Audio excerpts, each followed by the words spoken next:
Acrylamide is a carcinogen that comes into carbohydrate protein foods that are cooked at a very high temperature for a period of time, and it's a known carcinogen. All of the artificial colorings and dyes can be linked to ADHD, colon cancer. So the food colorings that really shouldn't be there, and there's always a lot of extra sugar added to processed food to make it tasty.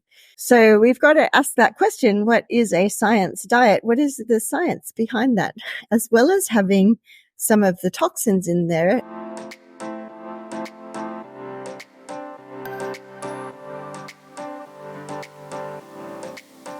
Welcome to the Pet Care Report podcast by Pet Summits.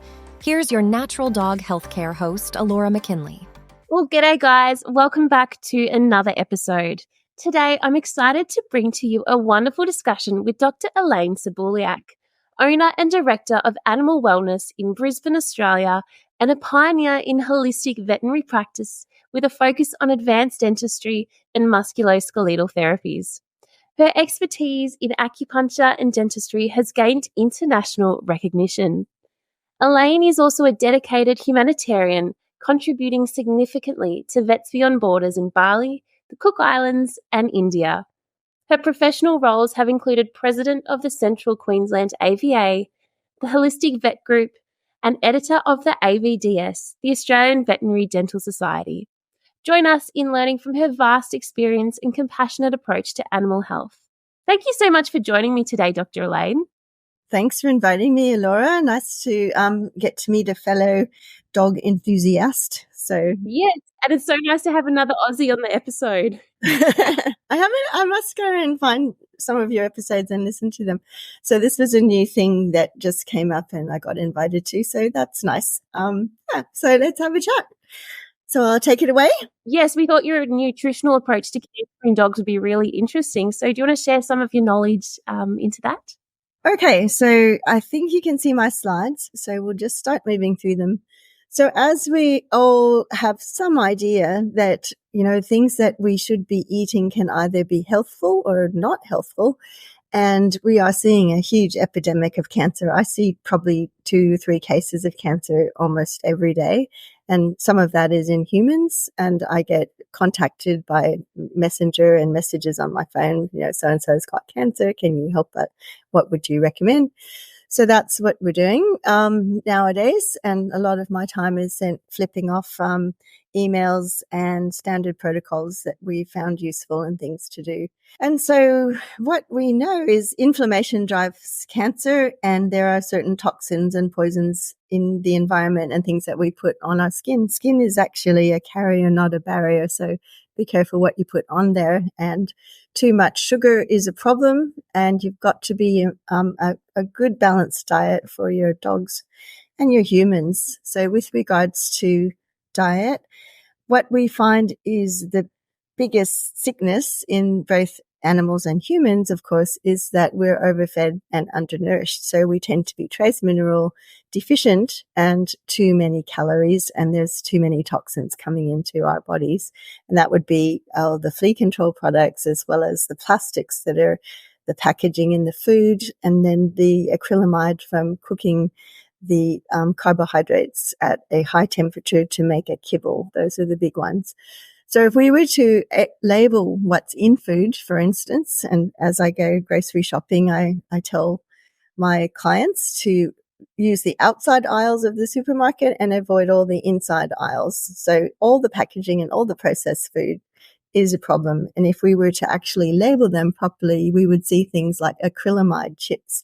Acrylamide is a carcinogen that comes into carbohydrate protein foods that are cooked at a very high temperature for a period of time, and it's a known carcinogen. All of the artificial colorings and dyes can be linked to ADHD, colon cancer. So the food colorings that really shouldn't be there, and there's always a lot of extra sugar added to processed food to make it tasty. So we've got to ask that question: what is a science diet? What is the science behind that?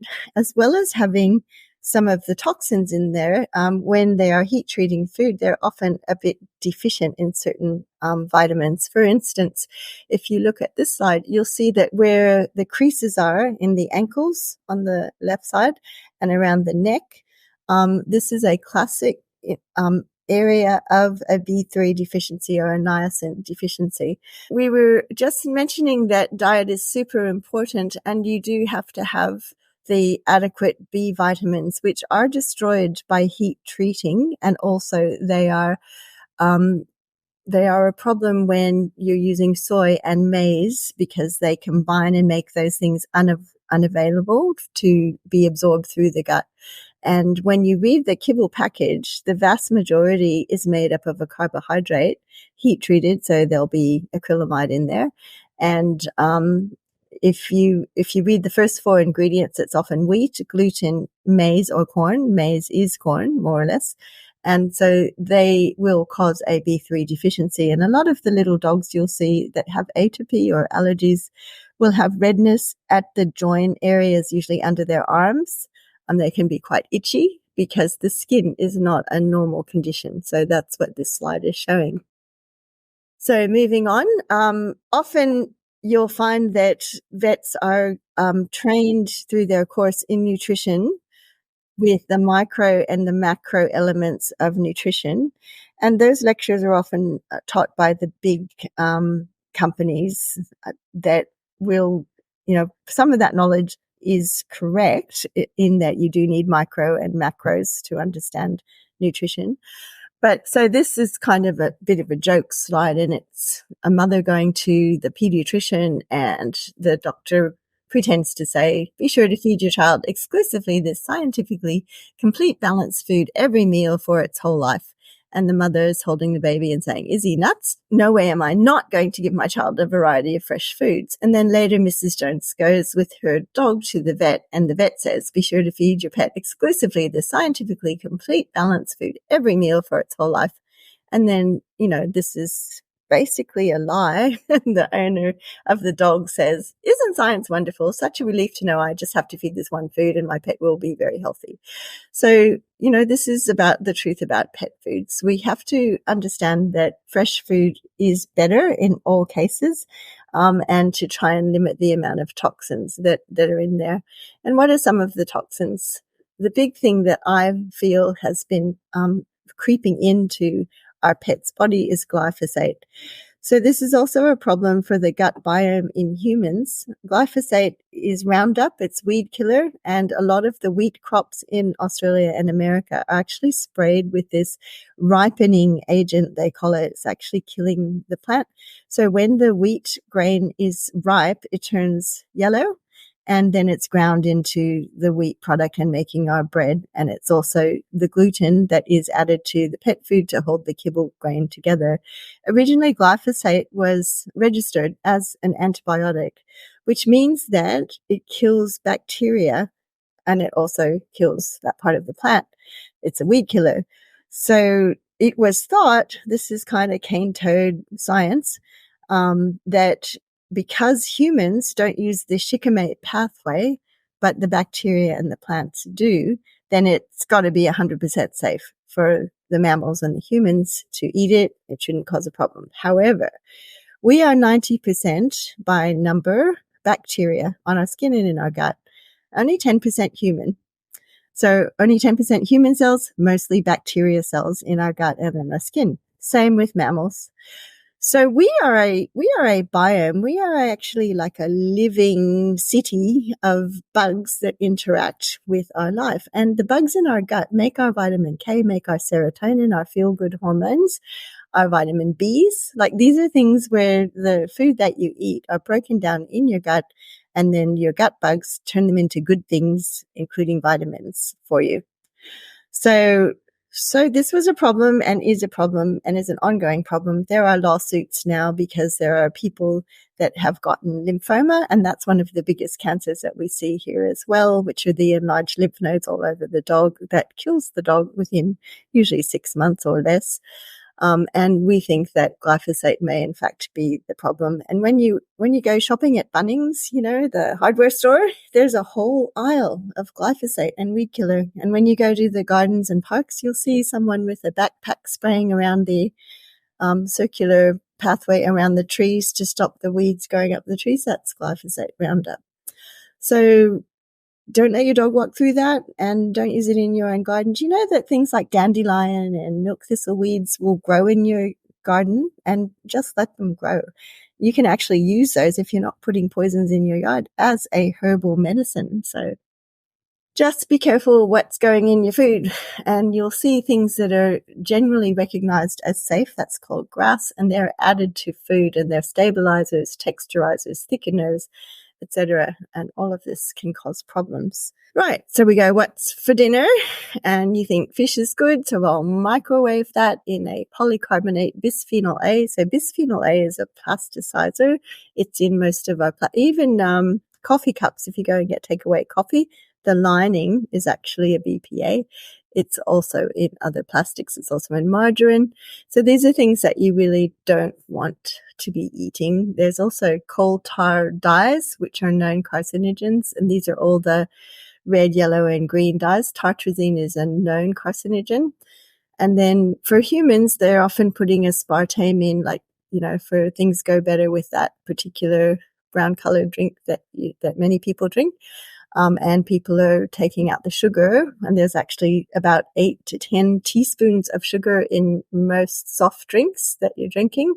And so people don't want the sugar, so they add the artificial sweeteners in there, and most of them are a problem as well. So you want to be careful about what you're putting in your mouth, and you want to make sure that you naturally get the B vitamins that come through in natural food. So various gut bugs will make your vitamin Bs.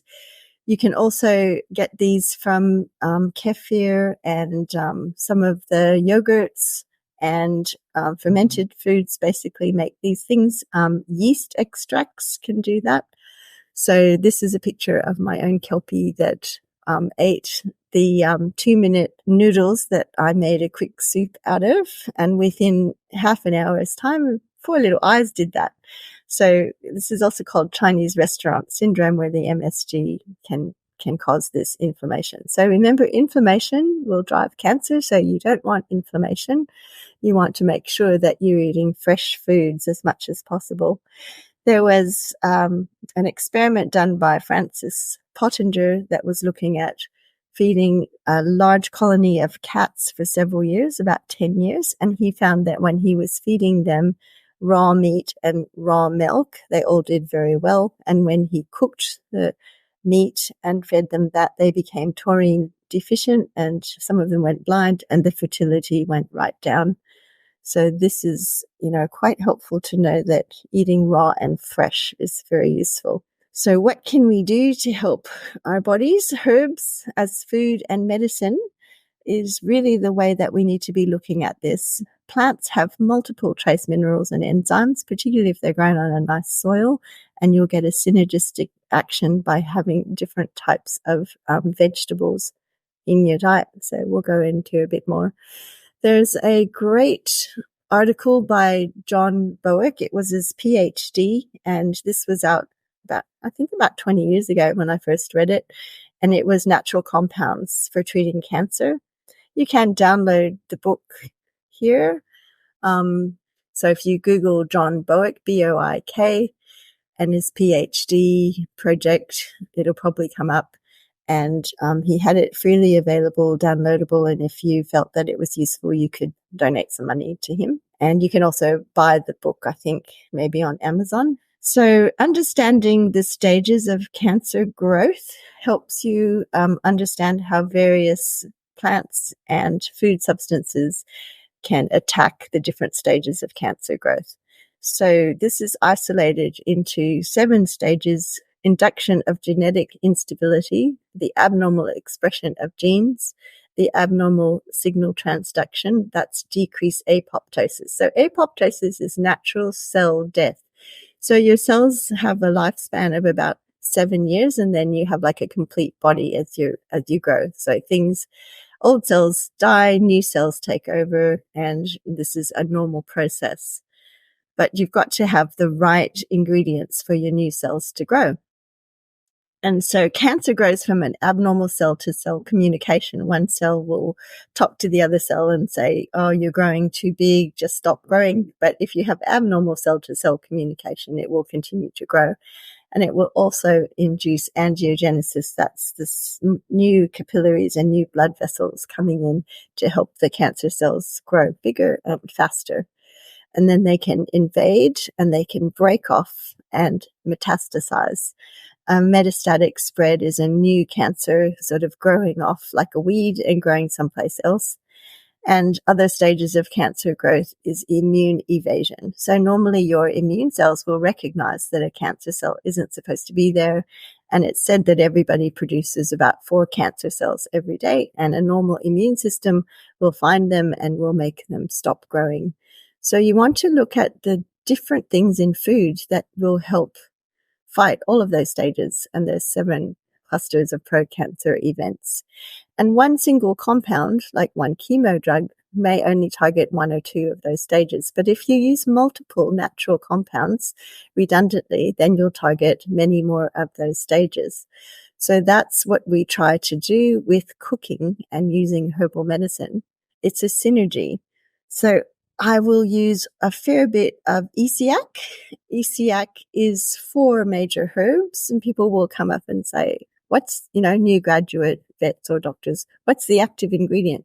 Well, there's thousands of active ingredients in a plant, and I'll show you this a bit later. And then there's potential supplements such as coenzyme Q10 and melatonin, magnesium, and zinc that are anti-inflammatory. So the most important thing is that you change the diet. You stop acrylamide, you stop heat-treated food, you stop sugars, and you feed foods that are high in antioxidants. So we'll often flip off this fish and potato stew diet. So what you were looking for is things that have lots of sulforaphane, and that's the broccoli, and mushroom extracts, and even all sorts of culinary mushrooms have good quality ingredients that will help your white cells work better. And anything that's got a really nice color, like beetroot, will also be useful. And activated turmeric and ginger, cooking those roots with some black pepper and some oil, will activate the turmeric, and you'll get the curcuminoids and the compounds that help fight cancer. And it's known that cooked tomatoes, like the tomato sauce, also has anti-cancer properties. So remember that the polyphenols, such as purple, is really very useful. Things like blueberries and definitely purple carrots and beetroot have anti-cancer properties. So does the catechins that are in green tea. There's some ingredients called spirols and olivines in olive oil, and there's actually some active ingredients in coffee that can be anti-cancer. So there is a nutraceutical company that you might be able to find still online. It's called Dr. Red, and he did some really great research looking at the purple carrots with some mice studies, and he fed them these purple carrot ingredients and found that the tumors would regress quite quickly. So that's one compound. We do use some chemotherapy for some cancer, and I think what people have to understand is that a lot of the chemo comes from nature. So this is the source of vincristine and vinblastine, which is a chemotherapeutic drug, but it actually comes from the vinca alkaloids in this plant, the Madagascar periwinkle. So judiciously and at the low dose, and with a combination of antioxidants and good quality food, you can work with oncologists and fight cancer in a very good way. There are also some very readily available, free and easy ways to add to your diet and to help fight cancer. I have used pawpaw leaf extract. So this is papaya, Carica papaya. And what you do is you pull off the leaves and the branches and you just boil them up like a tea. It sort of smells a bit like spinach. and it's very bitter. Most of both the chemo drugs and the anti-cancer properties of herbs are a bit bitter. So you boil this up and you can store it in the fridge and drink 20 mils a day. It's not too terrible, but it is quite bitter. So that's what you do. You just take the leaves off, and also the green papayas, including the skin. So the white sap that comes out of these plants has particular anti-cancer properties, and kind of good to know because it's free and easy, particularly if you live in the northern parts of Australia. I think the papayas don't grow very well down in Melbourne, but in Queensland, they're very easy to find. So you've got to really look at it from an integrative point of view. So when you do have a small tumor, I'm all for surgery and removing it as quickly as possible, because it's like having a big pile of poo in your yard, for instance, or in your kitchen. If you can just lift that out and then clean the floor up, you're probably going to have a cleaner, nicer environment really quickly. When cancer is there, it uses a lot of the body's antioxidant systems. And even though dogs make their own vitamin C, they don't make enough to mop up the inflammatory cascade that's going on.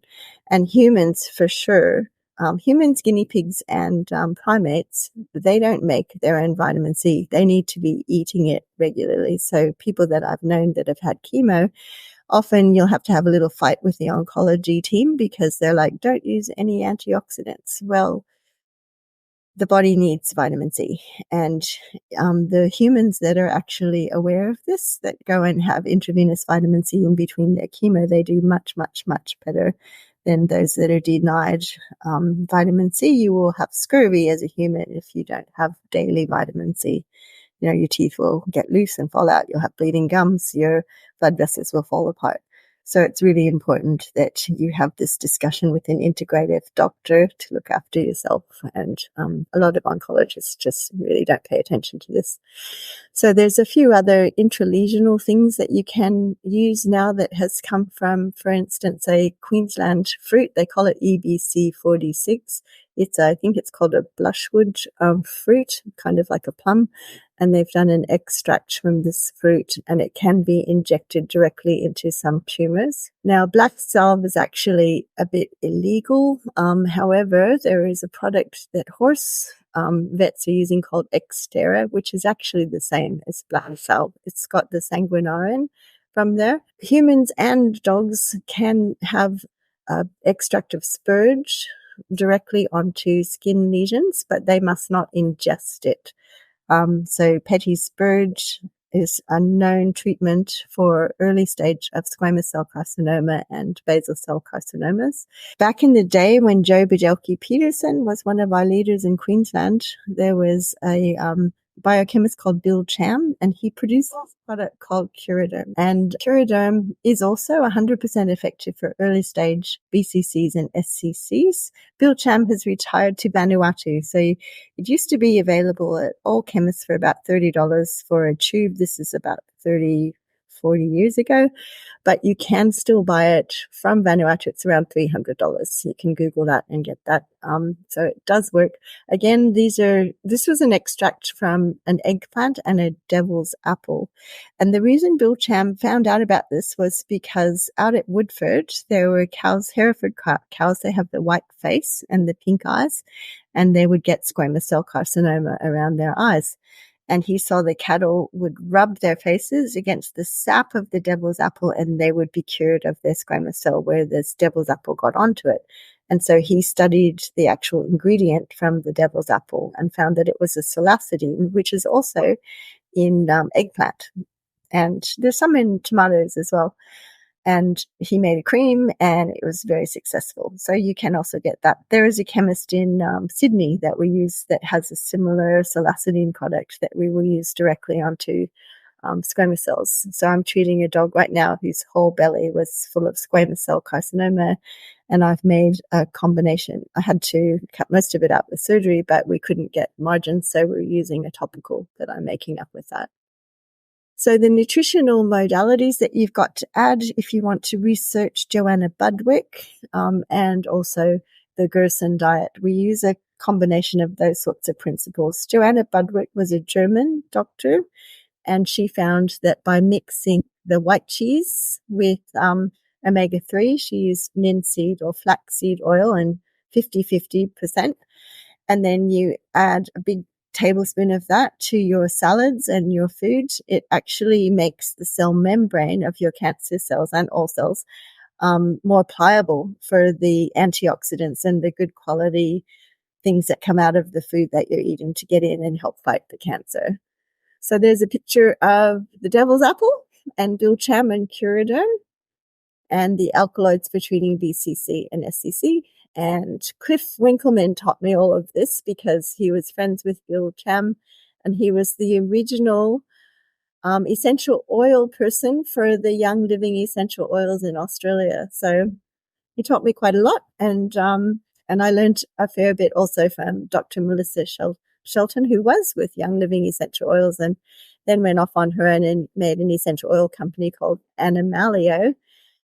And so I learned that you could use frankincense topically using a medium chain triglyceride, so that's a coconut oil, and sugar.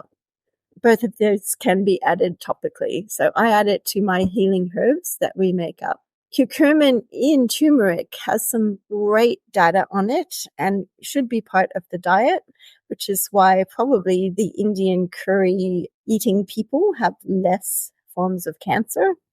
So just adding some turmeric and some black pepper to your stews can be very helpful. Going back to the 7 stages of carcinogenesis, you can look at the areas that help induce apoptosis or cell death. And some of the herbs that do that are in caffeine, so that's your coffee. And some people are using coffee enemas. These are for human treatments of cancer. You probably don't want to give your dog caffeine so much. There are herbs in Chinese herbal medicine. Scutellaria and Buplurum are Chinese herbs that are in some of what we use. Vitamin B17 or Laetrile, you'll see some bad press about that, but it really does stop metastatic growth of cancer, and it's in almonds and it's in the seeds of apples. It's that bitter taste if you chew down on an apple seed. And the biggest source is in apricot seeds. Now, it's not really poisonous, but if you are to eat a lot of it, it could be a bit of a problem. But getting the dose right, and also you need to grind those seeds up for the animals to eat them, because dogs and cats don't have cow teeth, so they don't grind them. So you would actually have to grind up, say, 1 apricot seed per 10 to 20 kilogram size dog and just add that to the food. It's got to be fresh, though. When you've got a bleeding tumor such as a hemangiosarcoma, there is a Chinese herb that we use regularly called Yunnan Bio, and it comes in packages with 16 capsules in one package, and in the middle of the package is a little red pill.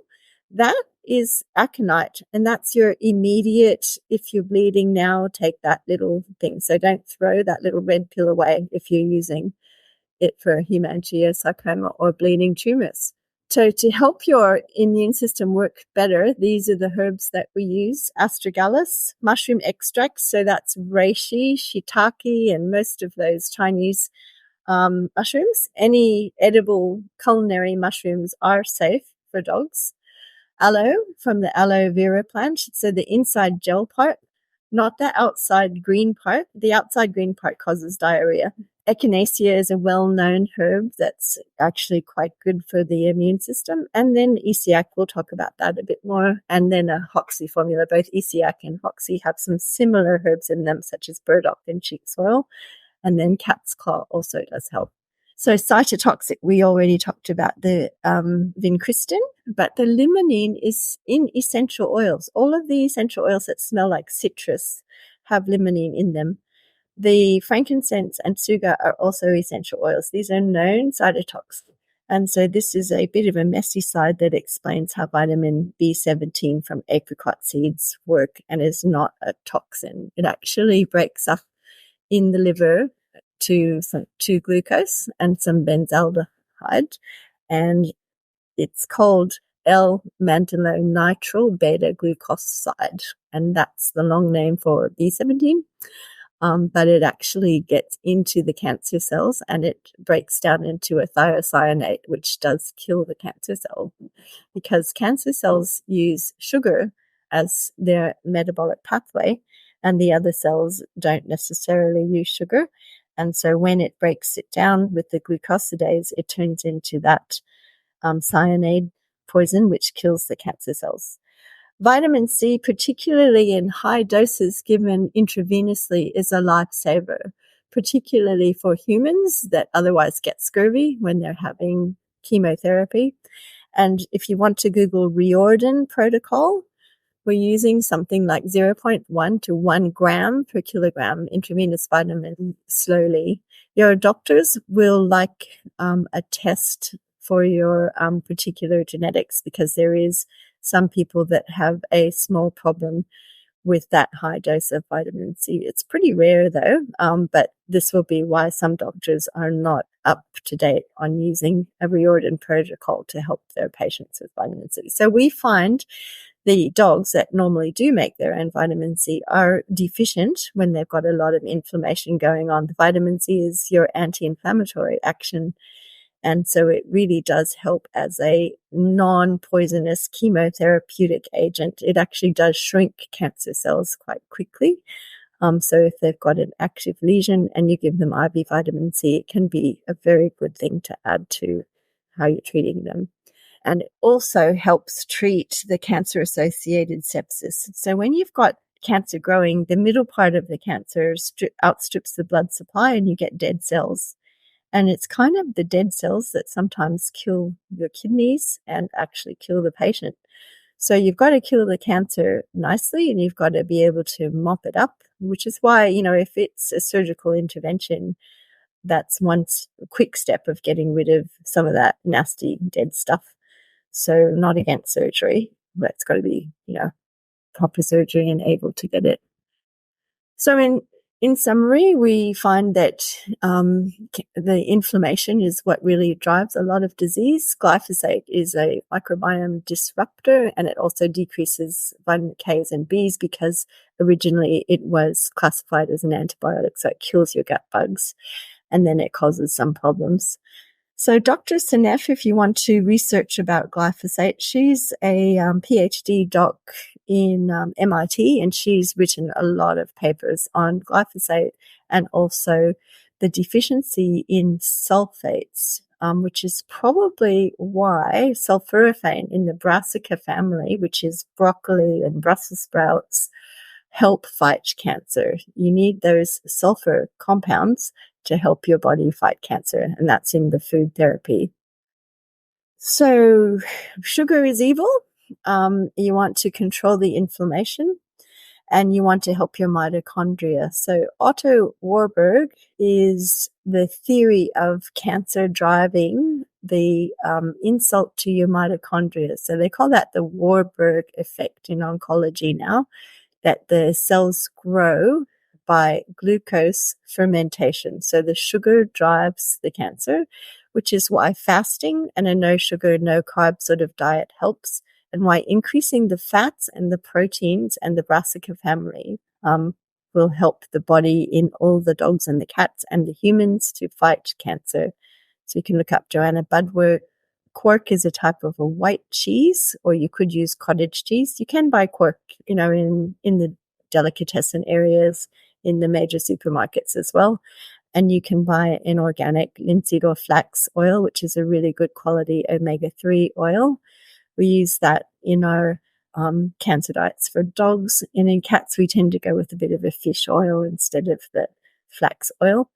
And then using fresh food. So if you're making juices, vegetable juices, you can add that to your dog food that you're making, which can quickly help. Right, I did want to talk about Essiac a little bit. And Essiac is it's actually an American Ojibwe Indian tribal formula that we've been using for many, many years now. It consists of these 4 herbs: sheep's oil, which is Rumex acetosella, burdock root, which is Artium napa, slippery elm, which is Ulmus rubra, and Turkey rhubarb. So it's about 60% sheep's oil about 30 to 40% burdock, and then 5% sort of slippery elm and turkey rhubarb. So we all know that slippery elm is a nice anti-inflammatory lining for inflamed gut.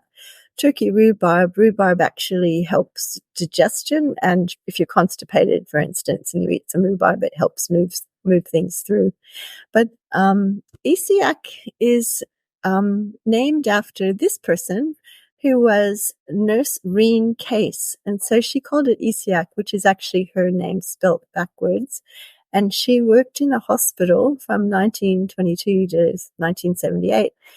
And she was nursing a human patient that had breast cancer. And in those days, there wasn't really any useful treatment. People died. And she asked this woman with the shriveled breasts what she did. And she said, well, she went to the Ojibwe tribe and they showed her how to wildcraft these 4 herbs and brew them into a tea and drink that. She drank that and she was cured of her breast cancer. So Reen Case went out and met these American Indians and learned how to wildcraft it. And she asked the doctors if she could give this tea to the patients, the cancer patients, and in Brockville, Ontario. And she treated her, I think she had a sister or an aunt who had colon cancer, and she got better. And she ended up treating 40,000 or so people over time, just all sitting around having a cup of tea for free in her living room. And she wanted to make Essiac legal for everyone to source. And there were bills produced to the Ontario government with petitions, and they actually tried to jail this person for treating people without having a medical degree. And so she actually continued to fight against, the various people. There was a court case that came up, and lots of people that she had treated came up to give witness. And for instance, this slide talks about Walter Hampson, who had squamous cell carcinoma of his lip, and he was cured. And then they tried to rubbish the various cases that came up and said, well, no, he recovered due to surgery. In fact, it was an incisional biopsy to diagnose the problem, but they didn't remove the whole cancer. It's the Essiac that actually did the job. So we know that these 4 herbs do different things in the body. It's called cleansing the blood and cell repair. And there's been a lot of science on those individual herbs now, so that we know what the active ingredients are in the last sort of 10, 20 years. And we know the active ingredients for reen, emodum, arctigenin, glucans, which are also in mushroom extracts, and beta-sitosterol, and the catechins, which are also in green tea, and the glucan polysaccharides are actually known to do anti-cancer. So what do we know about burdock root? We know that it supports the gallbladder and the kidney function, and it drops your blood sugar, and we know that sugar causes cancer to grow. Now, is it safe? This is a picture of burdock leaves. I have grown it occasionally, and then it has this type of a seed on it, which actually is a bit annoying because it can stick to your clothes. But it's the root that has most of these compounds in them. It's a bit of a taproot here. But how safe is burdock root? It's also known as an Asian vegetable. It's called gobo, or the great gobo, and it's used to treat dermatitis, and it's patented in baby food, so extremely safe. And people have actually gone through these plants and they've isolated and named the various compounds or chemicals that are in the root, and you can see in yellow here the arctigen and actinol. All of these are known anti-cancer, and note it also has some ascorbic acid, vitamin C, etc., beta carotene. It's a vitamin A. So plants have thousands and thousands of compounds. So it's kind of funny when you get, a vet student coming over and holding a herbal compound up and saying, what's the active ingredient? That's like, it's a synergy of thousands of chemicals. So eat the food, eat the herb. But they have studied arctigenin, and they found that it's got antiviral, anti-tumor properties. And so this is in burdock root, and there have been Japanese studies looking at the extracts of arginine and octogenin, because they want to put it in a capsule or a tablet and sell it and make lots of profit. But the herb is cheap and easy to do. It also helps treat atopy or skin diseases. And we'll talk a little bit more about some of the other ingredients. Slippery elm is used quite regularly for any gut problems, and it's the inner bark. It has vitamin A, B, C, D, and it's got some aloe in it as the ingredient. And then we've got sheep sorrel, which is the other major ingredient in Essiac, which helps with digestive health. And it has some mild laxative effect. So you can see that, if you've got stuck poo in there and you're not having regular fecal movements, you can get quite a lot of toxins build up, which are inflammatory. Sheep sorrel grows as a weed. You'll see sorrel growing if you go for walks in any garden, but sheep sorrel, the difference with this sheep sorrel compared to other sorrels is these little ears that are on the ends of the leaf, kind of looks like sheep ears. So that's why it's called sheep sorrel, I guess. However, it is high in oxalic acid. So if that's all you're eating in your salads, lots of sorrel, you could end up with some kidney damage. So you've got to be a bit careful with how much sorrel that you're eating. Sheep sorrel has emodin in there, which has an action as a tumor necrosis factor. It also has some anthraquinins in there, and Indian rhubarb is another part of the Essiac formula. Rhubarb has emodin and rain in there, which are inhibited in the COX, which is the inflammatory action. And this is what it looks like. So it's the root, and the leaves of the rhubarb have too much oxalic acid in them. So why choose herbs? The synergy. So one herb added to another herb added to a nice soup has that good combination effect. So you can also use it with any chemo or non-steroidal anti-inflammatory drugs. But you do need to be aware that if you're using non-steroidals, such as aspirin type drugs, you will increase the clotting time. And so all of the G herbs like ginkgo and ginger and ginseng, all of those things will also increase clotting time, as does turmeric. So if you're using any of those turmeric bites, you've got to make sure you stop using them for a week or two at least before you undergo any surgery. And you must tell your vet or your doctor that you are eating these sorts of things. And, because you don't want to bleed out when you're having surgery. And you want to make sure that your nutritional therapy is up to speed. So when I was helping my son who had testicular cancer 5 years ago, he's doing very well, and NED, which is no evidence of disease now. He's got a little 5-year-old beautiful girl, daughter. I basically said, you need to have intravenous vitamin C, which he did organize, and we helped him with that. And you need to also, every 2 hours, either have this green drink or this mushroom soup or these mushroom extracts or some of these other herbs. So you've got to make your body so that there's no way that the cancer cells can survive and grow. So you've got to be careful not to eat sugar, not to eat the things that's going to help the cancer grow. And if you want to look at some of the history about how we know about these sorts of treatments, you can Google some of these names. Francisco Contreras was a honors grad from University of Mexico. And so there is a hospital in Tijuana that many Americans that have cancer go down to still. And they look at metabolic therapy, which again is just food therapy. And then you can Google Gilberto Alvarez. And so this is also another Spanish doctor. And then you can look at the history of Essiac. Again, this was Reen Case, that's her name spelled backwards. So there's lots of things you can do with nutrition and diet. Choose your brassica family vegetables in your bone broth when you're helping your dog go through this. Add some turmeric, add some black pepper so that you get that activated thing. And then see an integrative vet. There's several integrative vets that can help you to hook them up to some IV vitamin C. It's not cheap, unfortunately, because where we buy our vitamin C does cost us, like $100 a bottle. And so you have to pay for the nurse's time and the staff to hook up an IV drip. But these things can be very, very helpful. And for sure, with my humans that have cancer treatment, all of the mushroom extracts and the various herbs are a big part of, how they can get better. So that's my slides. That was so insightful.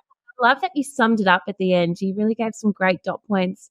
And I hope our listeners were taking notes because there's so much information in there. Yeah, you're such a wealth of knowledge. Really, thank you for coming on our episode today. Yeah, well, thanks for inviting me. And it's good to look at what you're eating and make sure that you're not eating too many poisons and you're not spraying glyphosate around your backyard and on your dogs, and be aware of what you're, putting in there. Stop the kibble. Yeah. And for our listeners that might want to know more about you, is there a website they may be able to find out more about you? Yeah, so our website is animalwellness.com.au, and there is a drop-down list with videos, and we do run workshops every now and again when I've got the energy and the time to do that. So I'll be teaching basic acupuncture in the next few months, and I run an animal massage workshop once or twice a year as well. So that we pile a lot of information into those. Yeah. Great. We'll add some links in the bottom of our episode so our listeners can find that really easily. But thank you so much, Dr. Elaine. It was a pleasure to have you on today. You're welcome. Take care. Bye. Thank you. And for all our listeners that might want to tune in to another episode, don't forget to follow, subscribe, and leave a review so you don't miss any more episodes. This helps us to reach more pet owners who also might benefit from all our information. We'll catch you next time. Thank you.